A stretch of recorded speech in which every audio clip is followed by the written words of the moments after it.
के क्वेश्चन देखेंगे जो रेलवे के एग्ज़ाम में पूछे जा चुके हैं। सो ये और भी अलग एग्ज़ाम में पूछे जा सकते हैं, जैसे सीआरपीएफ, एसएससी, यूपी पुलिस, जो भी हम पेपर देते हैं कॉम्पिटिटिव के, वो पेपर में ये सवाल पूछे जा सकते हैं क्योंकि ये रिपीटेड प्रश्न है। सो आज हम ऐसे ही टॉप 30 क्वेश्चंस के प्रैक्टिस करेंगे, उनके आंसर्स देखेंगे, ताकि अगर ये क्वेश्चन रिपीट होते हैं तो हमें इसका आंसर पता और हम सही आंसर दे सके। और हाँ गाइज, अगर आप चैनल पे नए होंगे तो इसे सब्सक्राइब करना ना भूलें, ताकि मैं ऐसे ही वीडियोज़ आपके लिए लाता रहूँ। सो गाइज, अब शुरू करते हैं हम अपनी वीडियो की। सो हमारा जो सबसे पहला प्रश्न है वो है, भारतीय अर्थव्यवस्था की मुद्रा कौन सी है। यानी यहाँ बोलने का मतलब है कि भारतीय करेंसी का नाम क्या है, को मुद्रा का नाम क्या है। सो इसका जो राइट आंसर हो जाएगा वो है डी, रुपया। रुपया जो है वो भारतीय अर्थव्यवस्था की मुद्रा का नाम है, रुपया। इंपॉर्टेंट प्रश्न है रुपया। सो इसे याद में रखना है, ये रेलवे के एग्जाम में पूछा जा चुका है, तो ये इंपॉर्टेंट प्रश्न है रुपया। अगला सवाल है, पृथ्वी का निकटतम ग्रह कौन सा है। काफी इंपॉर्टेंट प्रश्न है गाइज, इसे याद में रखना है। सो इसका जो राइट आंसर है वो है डी, शुक्र ग्रह है जो पृथ्वी के निकट है। ये प्रश्न पूछा गया था यूपी पुलिस के एग्जाम में कि पृथ्वी का निकटतम ग्रह कौन सा है। सो इसका जो राइट आंसर है वो है डी, शुक्र ग्रह है जो पृथ्वी के निकट है। अगला सवाल है, भारतीय राष्ट्रीय कांग्रेस की स्थापना कब हुई थी। इंपॉर्टेंट प्रश्न है ये, एसएससी के एग्जाम और रेलवे के एग्जाम में आ चुका है। सो इसका जो राइट आंसर है वो है ए, 1885।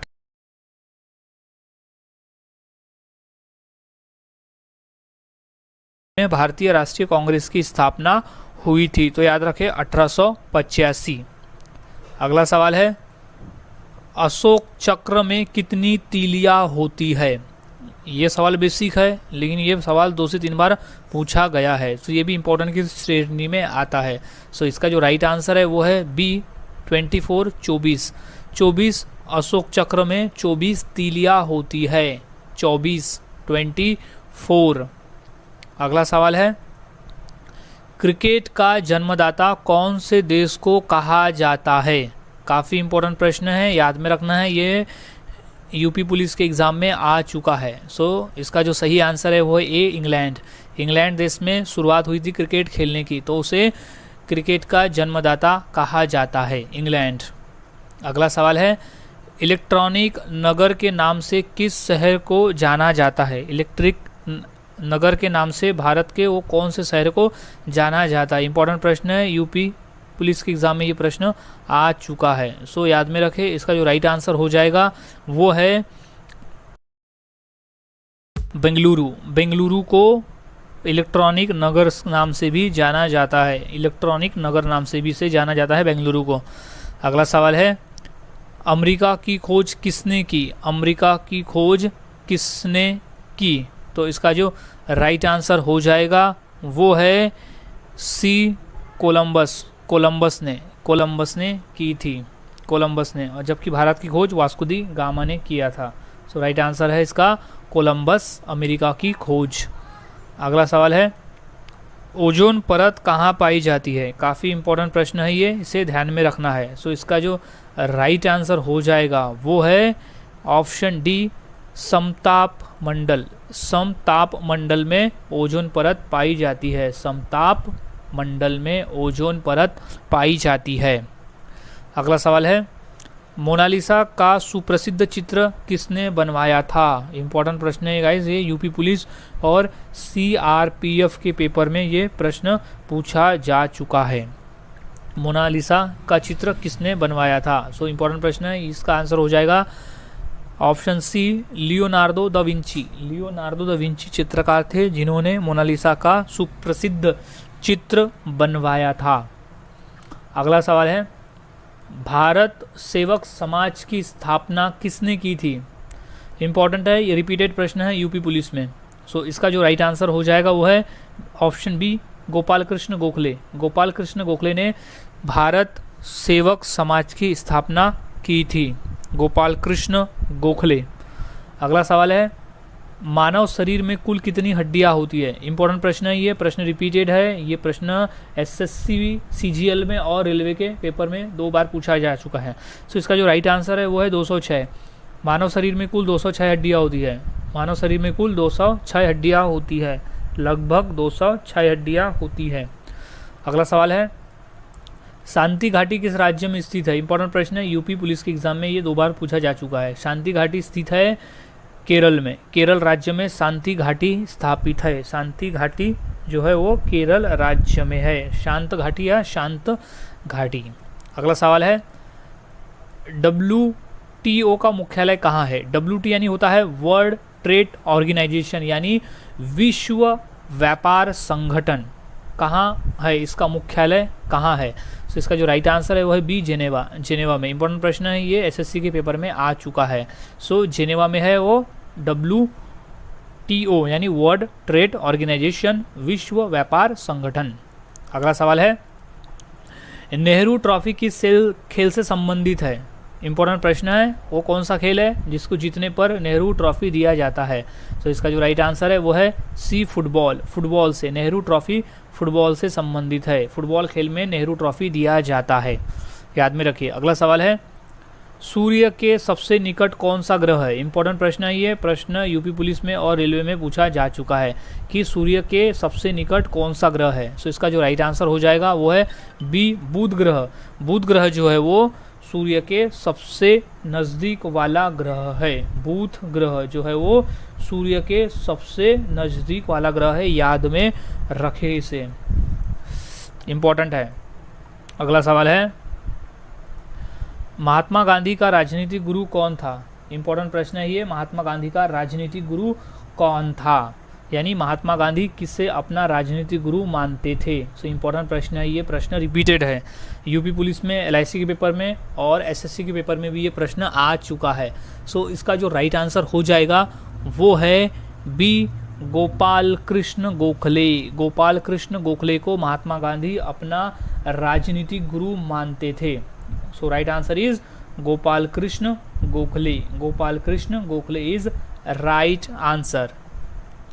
अगला सवाल, भारतीय जीवन बीमा किसके अंतर्गत आती है, यानी उसे कौन संचालित करता है? सो भारतीय जीवन बीमा निगम जो आती है वो आती है ऑप्शन ए, केंद्र सरकार। इंपॉर्टेंट प्रश्न ये एलआईसी के पेपर में आ चुका है।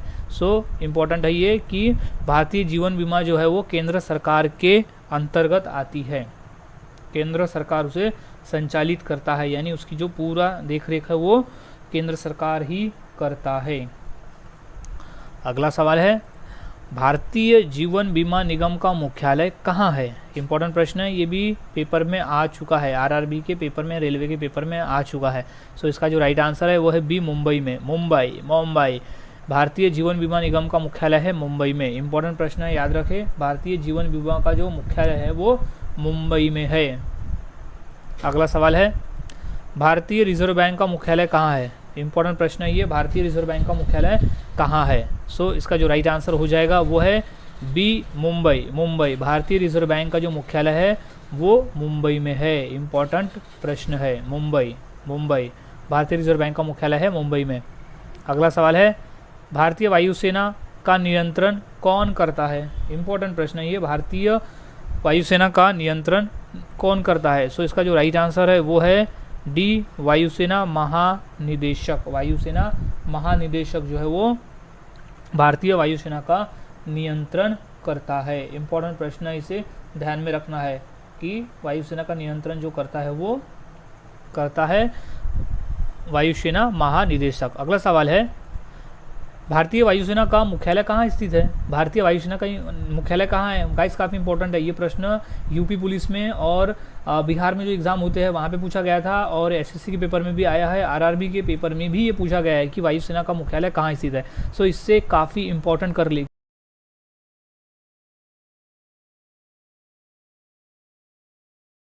पूछा जाता है, एसएससी के पेपर में भी ये प्रश्न पूछा गया था।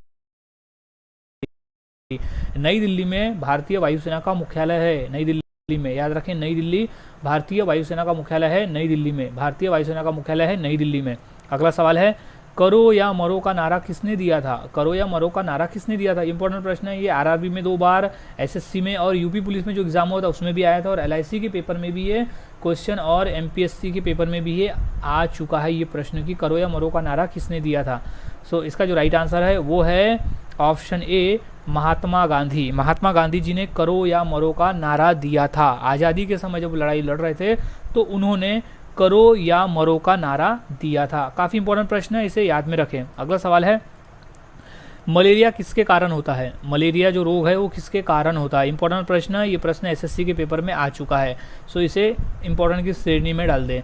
तो इसका मच्छर के काटने से, यहाँ मलेरिया का जो रोग है वो किसके काटने से संबंध है प्रश्न का। सो इसका जो राइट आंसर हो जाएगा वो है डी, मच्छर। सो मच्छर के काटने से मलेरिया का रोग होता है। मलेरिया रोग जो होता है वो मच्छर के काटने से होता है। अगला सवाल है, पहला मुगल शासक कौन था? इंपॉर्टेंट प्रश्न है, ये एसएससी में और यूपी पुलिस के एलआईसी के पेपर में ये प्रश्न पूछा जा चुका है। रेलवे में तो 2 बार आया है, तो इससे काफ़ी इंपॉर्टेंट कर ले। सो इसका जो राइट आंसर हो जाएगा वो होगा सी, बाबर। बाबर जो था वो पहला मुगल शासक था, बाबर। बाबर के बाद उसकी सल्तनत बढ़ी, उसके बाद आए हुमायूं, शाहजहां, अकबर उसके बाद आए थे।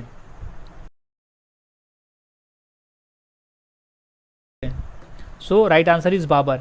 क्वेश्चन ऐसा भी आता है कि पहला मुस्लिम शासक जिसने भारत पे आक्रमण किया था, तो भी बाबर ही है। सो याद रखिए, बाबर जो था वो पहला मुस्लिम शासक था।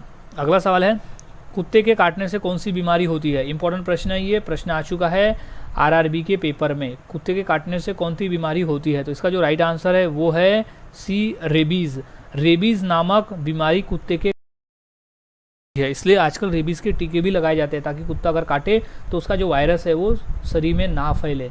सो जो कारण है वो रेबीज। रेबीज से कभी कभी मौत भी हो जाती है इंसान की। सो रेबीज है कुत्ते के काटने से होने वाली बीमारी। अगला सवाल है, सबसे ऊंचा पर्वत कौन सा है? सबसे ऊंचा पर्वत कौन सा है? इंपॉर्टेंट प्रश्न है, ये प्रश्न बेसिक है लेकिन ये प्रश्न पूछा जा सकता है और पूछा भी गया है। सो इसे इंपॉर्टेंट कर ले। सो राइट आंसर है ये B, Mount Everest. Mount Everest जो है वो दुनिया का सबसे ऊंचा पर्वत है, माउंट एवरेस्ट। और माउंट एवरेस्ट स्थित है नेपाल में। सो याद रखें, माउंट एवरेस्ट सबसे ऊंचा पर्वत है। अगला सवाल है, आर्मी का सबसे छोटा रैंक कौन सा है? इंपॉर्टेंट प्रश्न है ये, नेशनल अकेडमी इसमें पेपर में पूछा जा चुका है। यानी नेशनल डिफेंस एकेडमी का जो पेपर हुआ था इसमें ये क्वेश्चन पूछा गया था 2 बार। सो इसे इंपॉर्टेंट कर ले, ये अदर एग्जाम में भी आ सकता है। सो इसका जो राइट आंसर है वो है बी, सिपाही। सिपाही जो होता है वो आर्मी का सबसे छोटा रैंक होता है। आर्मी का जो सबसे छोटा रैंक होता है वो होता है सिपाही का। जब भर्ती होती है आर्मी में तो उसे सबसे पहले जो पद मिलता है होता है सिपाही का पद होता है, निम्नतम सबसे नीचे वाला। अगला सवाल है, प्रथम महिला आईपीएस कौन बनी थी? भारत में प्रथम महिला आईपीएस कौन थी? इंपॉर्टेंट प्रश्न है, ये एसएससी में और आरआरबी के पेपर में यानी रेलवे के पेपर में ये आ चुका है कि प्रथम महिला आईपीएस कौन बनी थी। तो इसका जो राइट आंसर है वो है ए, किरण बेदी। किरण बेदी जो थी वो पहली आईपीएस थी। प्रथम महिला आईपीएस जो थी वो थी किरण बेदी। सो याद में रखे, किरण बेदी, ये प्रश्न पूछा गया है। अगला सवाल है, आगरा शहर किसने बसवाया? आगरा शहर जो है वो किसने बसवाया था? सो इसका जो राइट आंसर है वो है ए, सिकंदर लोदी। इंपॉर्टेंट प्रश्न है, ये प्रश्न पूछा जा चुका है। सो इंपॉर्टेंट कर ले इसे कि सिकंदर लोदी जो था उसने आगरा शहर बसवाया था। अगला सवाल है, विश्व में माउंट एवरेस्ट पे चढ़ने वाली पहली महिला कौन थी? विश्व में जो माउंट एवरेस्ट पे चढ़ी थी वो पहली महिला कौन थी? गाइस इंपॉर्टेंट प्रश्न है, ये प्रश्न रेलवे में, यूपी पुलिस के एग्जाम में और ये नेशनल डिफेंस एकेडमी जो आर्मी के पेपर होते हैं उसमें भी ये पेपर में ये क्वेश्चन पूछा जा चुका है। तो इसे इंपॉर्टेंट कर ले। तो इसका जो राइट आंसर हो जाएगा वो है बी, जंके तबी। जंके तबी जो थी वो पहली महिला थी, नॉट विश्व में पहली महिला थी जो माउंट एवरेस्ट की चढ़ाई की थी। सो जंको तबी जो थी वो पहली महिला थी। सो ये इंपॉर्टेंट कर ले। सो गाइज आज हमने ऐसे टॉप 30 क्वेश्चंस देखे जो इंपॉर्टेंट है, जो हर पेपर कोई भी कॉम्पिटिटिव एग्जाम देखो ये हर क्वेश्चन इंपॉर्टेंट है हर एग्जाम के लिए। सो आज जितने भी हमने क्वेश्चन देखे उनके आंसर याद रखें ताकि पेपर में आए तो आप इसे सॉल्व कर सके।